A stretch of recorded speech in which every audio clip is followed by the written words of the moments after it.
My friends, you ever notice how the world tends to hold its breath when certain names are mentioned, when the stakes are high, when the players are powerful, and the consequences deadly? That's the kind of moment we find ourselves in right now. A moment when questions aren't just whispers, they echo across continents. A moment when people ask, will Iran's nuclear program continue or has it ended? Now that's not just a question of policy, it's a question of destiny. It's a question of power, purpose, and what kind of world we want to live in tomorrow. See, when a nation sets its sights on something so powerful, something so destructive, the world takes notice. Because it's not about just splitting atoms, it's about drawing lines. Lines between war and peace, between power and restraint, between what can be done and what should be done. And somewhere in the shadow of sanctions, scientists, secret facilities, and shifting leadership, this program kept pulsing. Quiet at times, loud at others, but always moving, always present. But now people are asking, has it stopped? Has the curtain closed? Is the threat behind us? Let me tell you something about threats. They don't always show themselves in the light. Sometimes they hide, wait, shift form. A pause doesn't mean surrender. A silence doesn't mean peace. And history has shown us, again and again, that the moment we grow comfortable, the moment we turn our back, that's when danger makes its next move. There are those who argue it's over, that pressure worked, that diplomacy finally broke through the cracks, that perhaps for now, this chapter is closed. But what do we really know? Are we seeing truth? Or are we seeing what someone wants us to see? The truth is, this isn't just about uranium or centrifuges or inspections. This is about intention. What drives a nation to pursue such power, and what would cause it to stop? Fear, politics, negotiations, or is it simply strategy? Because make no mistake, nuclear capability isn't just a weapon. It's a seat at the table. It's leverage. It's control. And that's the kind of power that few give up willingly. And if we believe it's gone, we better be sure, because getting it wrong doesn't just mean embarrassment. It means lives. This moment calls for more than belief. It calls for clarity, real verification. Real accountability, not just headlines or handshakes, but proof. Concrete, visible, undeniable proof. Because the cost of being wrong is far too great. We're not just observers. We are stewards of a future where peace can't be based on assumption. We must be vigilant, we must be smart, and we must ask ourselves, what kind of world are we shaping for those who come after us? The answer to the question, will Iran's nuclear program continue or has it ended, is not written in ink. It's written in time, in actions, in the shadows and the light. But we can't afford to wait and watch with passive hope.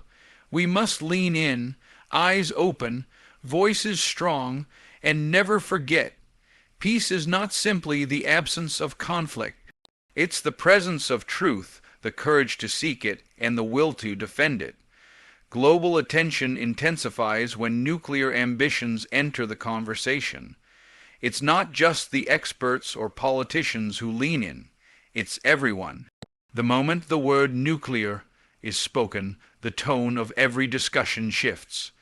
It brings with it a weight, a tension, a sense that something far greater is at stake than most issues we deal with on a global scale. It's not just another debate about trade or a disagreement over borders. It's about existence, survival, and the balance of power that keeps this world from unraveling. When any nation begins to explore or expand a nuclear program, the spotlight of the world doesn't just flicker, it blazes. The stakes shoot up, allies huddle, enemies posture, and ordinary people across continents watch the headlines more closely than usual because they understand, even if only instinctively, that this is different. You see, nuclear ambition carries with it a gravity that transcends culture, politics, and ideology. It represents not only the advancement of scientific knowledge, but the potential for catastrophic power. It's the difference between conventional warfare and the potential for annihilation, and no matter how far removed someone might feel from politics, the concept of a nuclear threat resonates. Parents start thinking about the safety of their children. Cities start considering the unthinkable. Nations begin to question old treaties and alliances, and suddenly the whole world seems to move just a little more cautiously.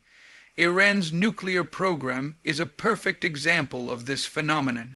It's not the first time we've seen such ambition stir the global conscience, but it is one of the most closely watched developments in recent decades.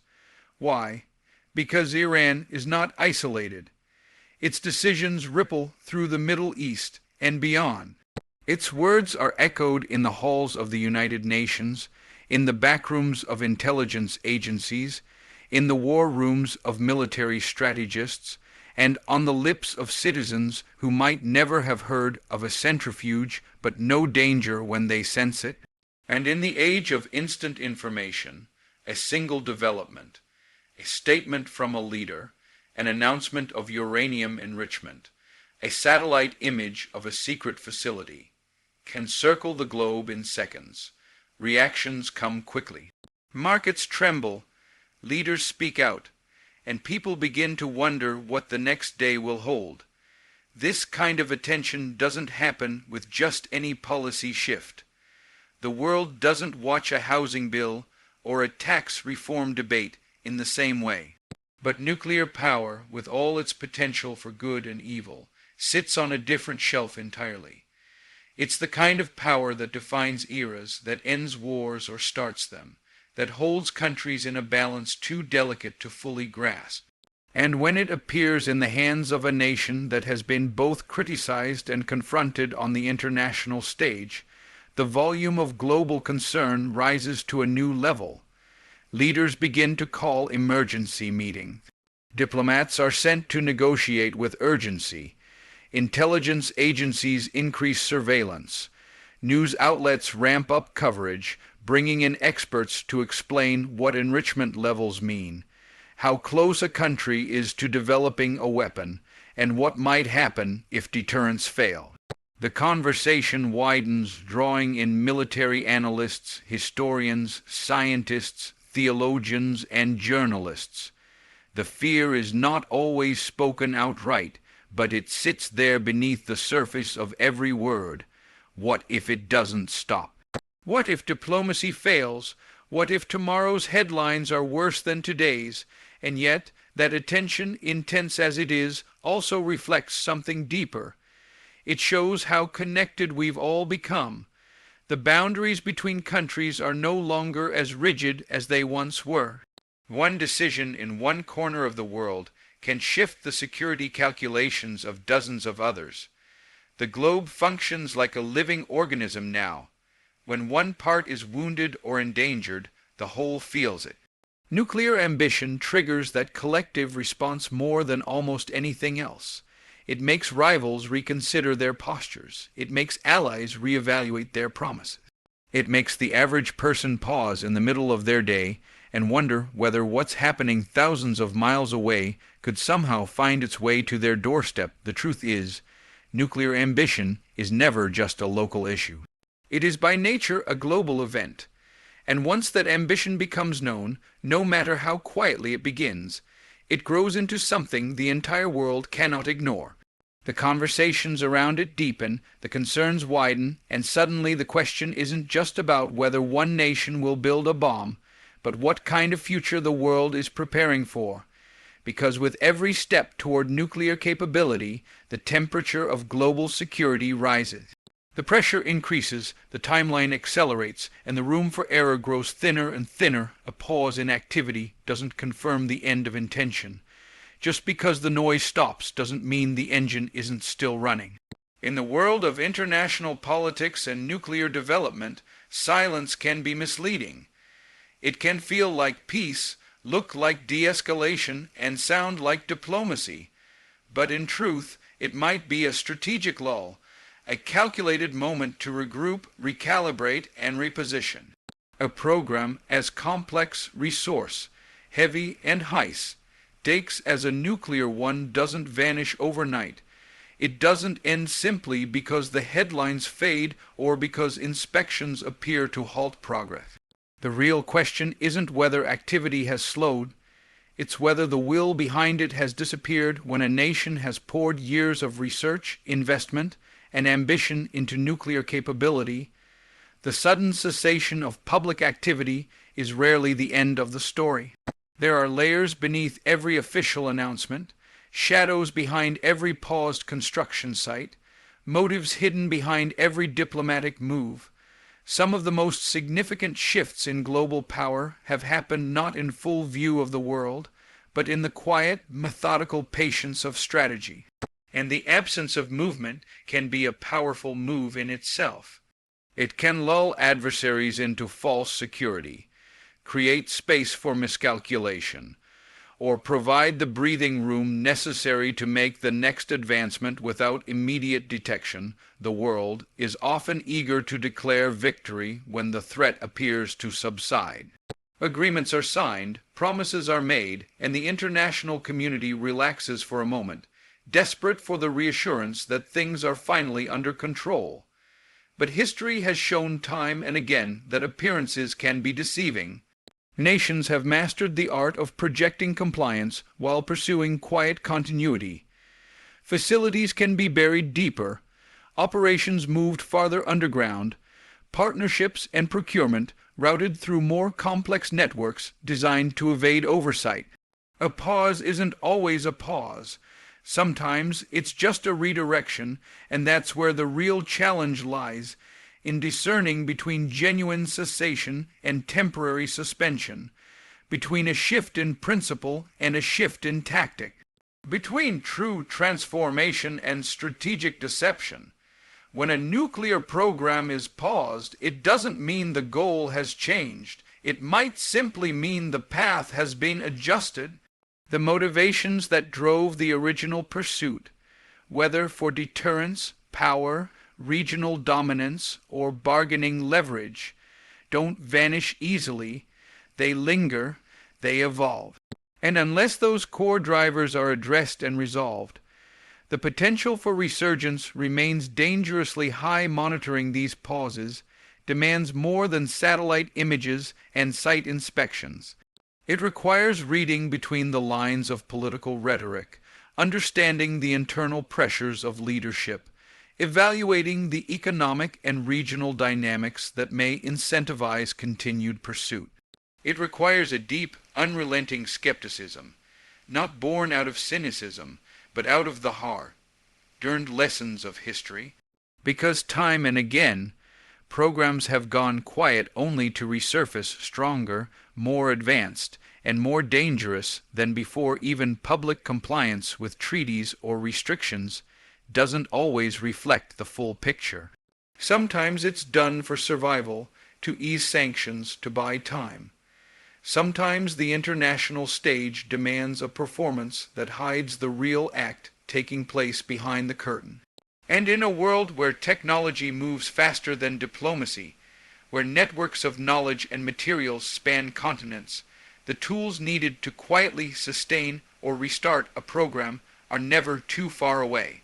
The infrastructure might appear dismantled, but the expertise remains, the ambition remains. The blueprint never really leaves. A pause can also serve domestic purposes. Leaders may dial back operations temporarily to reduce external pressure while maintaining internal support. They may signal moderation to global audiences while carefully preserving national pride and scientific credibility at home. The public face of the program may shift, but the heart of it continues beating. And if circumstances change, if pressure lifts, if alliances shift, if new opportunities arise, the machinery can start again with little warning. The danger lies in believing that stillness equals surrender, that quiet means peace. In the realm of nuclear ambition, those are dangerous assumptions, because the most devastating breakthroughs don't always come with a countdown or a broadcast. They come after months or years of calculated silence. They come after the world has looked away. They come when eyes have grown tired of watching. This is why the global community must not treat pauses as conclusions. They are moments to heighten vigilance, not relax it. Moments to examine the motivations beneath the surface, to challenge the assumptions that come with temporary quiet. Because the story isn't over just because the scene has gone dark. The intentions, if left unresolved, are still waiting in the wings. Nuclear power symbolizes more than weapons. It represents influence. In today's geopolitical landscape, the possession or even the pursuit of nuclear capability shifts the weight of a nation's voice on the global stage. It alters how countries are perceived, how negotiations unfold, and how threats are measured.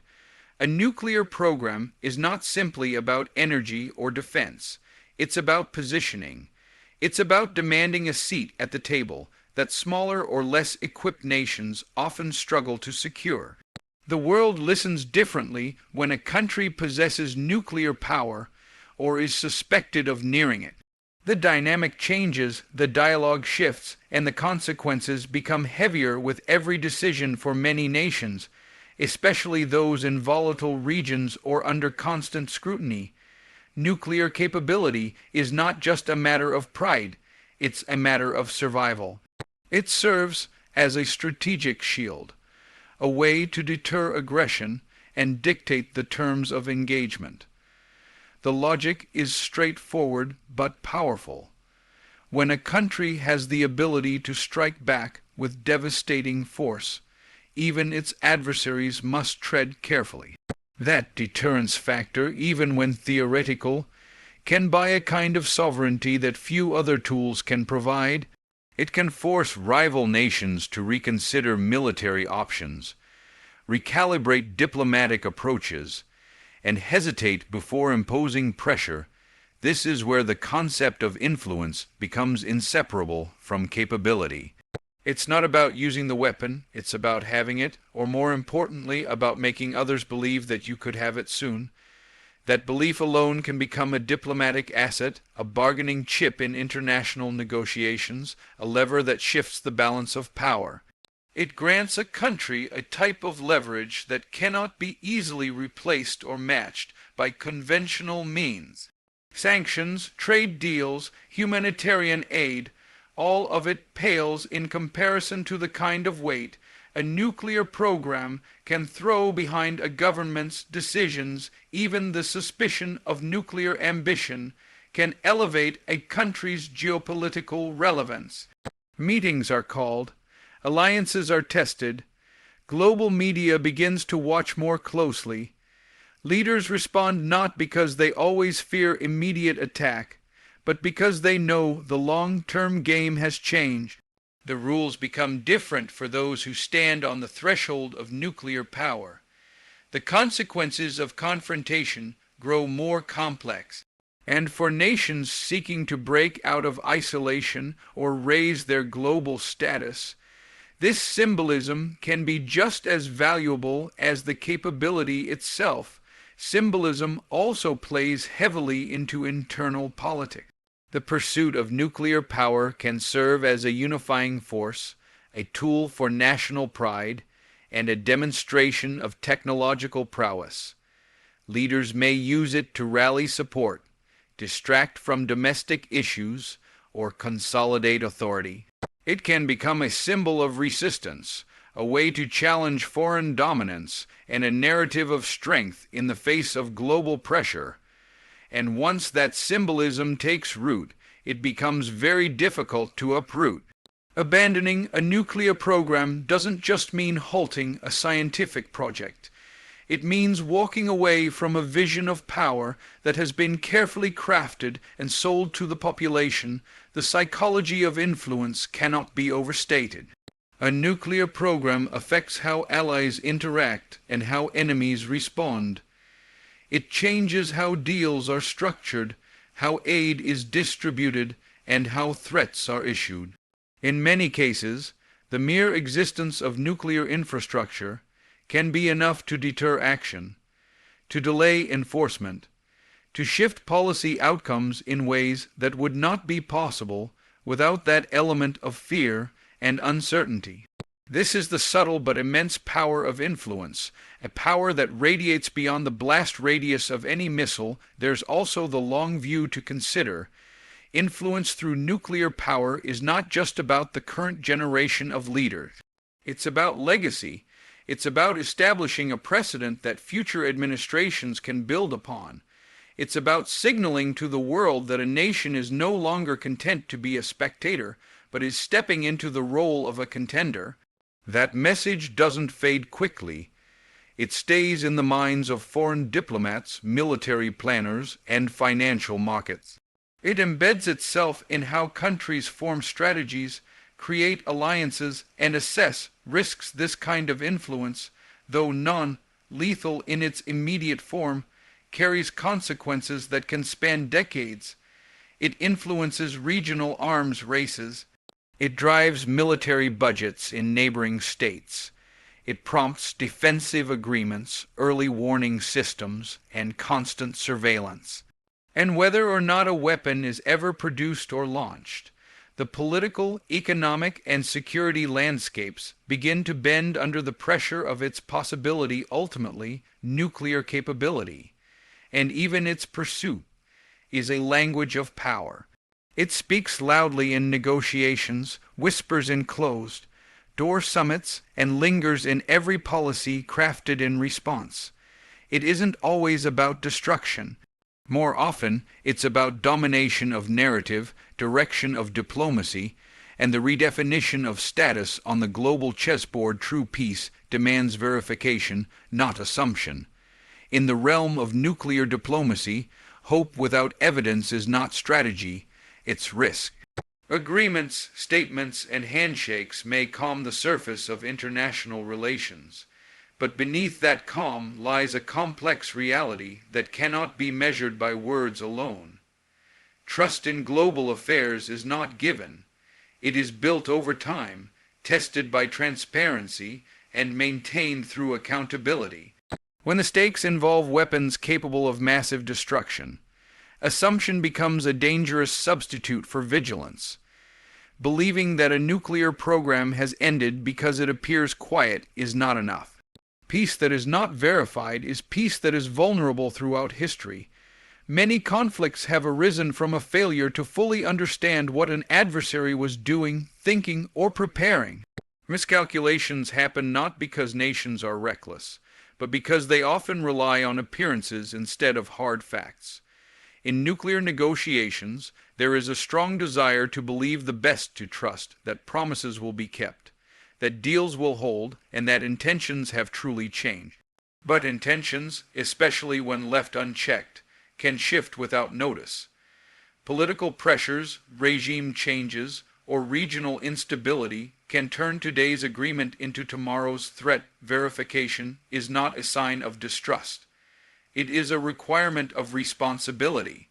It allows the international community to measure progress, confirm compliance, and respond swiftly to violations. Without verification, even the most celebrated peace accords are built on sand.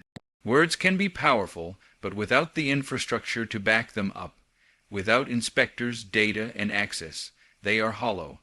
The mechanisms of verification are what turn hope into security.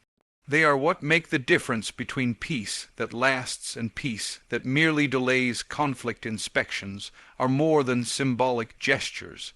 They are the backbone of nuclear transparency. When international observers are granted real access to facilities, when enrichment levels are monitored, when centrifuges are counted, and when timelines are met, trust begins to grow. Not because it's blindly given, but because it is earned. And even then, verification must be ongoing. It cannot be a one-time event.